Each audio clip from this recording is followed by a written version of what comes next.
বাণিজ্য উপদেষ্টা শেখ বশিরউদ্দিন বলেছেন যে বিগত আওয়ামী লীগ সরকারের সময়ে ব্যবসা বাণিজ্য ও জ্বালানি খাতে দেশ নৈরাজ্যের চরম সীমায় পৌঁছেছিল। সে সময় ব্যবসায়ীদেরও কোনো মর্যাদা ছিল না, তবে এখন সেই পরিস্থিতি বদলেছে।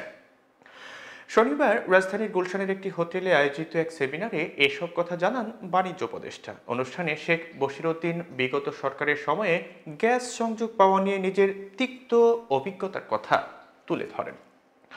বলেন, সাবেক জ্বালানি মন্ত্রীর কাছে আমি গিয়েছিলাম। সে সময় ওনার বাসার সামনে বৃষ্টির মধ্যে দাঁড়িয়েছিলাম যেন আমি কোনো চাকরি চাইতে গিয়েছি।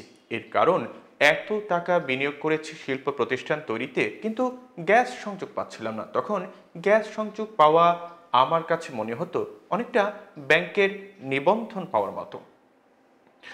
শেখ বশিরউদ্দিন বলেন, যা হোক, বৃষ্টিতে ভিজে বাসার সামনে দাঁড়িয়ে থেকে প্রতিমন্ত্রীর সঙ্গে দেখা করার সুযোগ হয়। এরপর ওনার সঙ্গে বসে অনেক লেকচার শুনেছি, কিন্তু সেসব কথা মানতে পারিনি, নিজের জ্ঞানের সঙ্গে মেলাতে পারিনি। তারপরেও চেষ্টা করেছি শুনে যেতে, কারণ কিছুই করার ছিল না।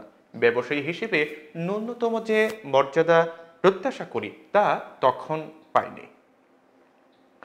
এ সময় ব্যবসায়ীদের উদ্দেশ্যে বাণিজ্য উপদেষ্টা বলেন, এখন আপনাদের যথাযথ মর্যাদার পরিবেশ রয়েছে, আপনারা এগিয়ে আসুন। সব কাজ সরকার একা করে দিতে পারবে না। নিজেদের টাকা নিজেদের জন্য নিজেরা ব্যয় করুন। অতীতে প্রভাবশালীদের এত টাকা দিয়েছি, তার হিসাবও করতে পারবো না।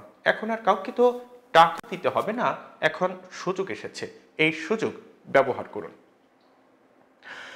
সাবেক আওয়ামী লীগ সরকারের সময়ে দেশ নৈরাজ্যের চরম সীমায় পৌঁছেছিল বলেও মন্তব্য করেন বাণিজ্য উপদেষ্টা। তিনি বলেন, বিগত সময়ে এই দেশে এমন এক বিচারহীনতা, স্বজনতোষী ও একপেশে পরিবেশের মধ্য দিয়ে আমরা গিয়েছিলাম, যেখানে আমাদের সন্তানদের নিরাপত্তা ছিল না। শেখ বশিরউদ্দিন আরও বলেন, আমাদের মেপে কথা বলতে হয়েছে। অনিচ্ছা সত্ত্বেও নিজের মস্তিষ্ককে অসম্ভব চাপ দিয়ে প্রভাবশালীদের স্তুতি করতে হয়েছে।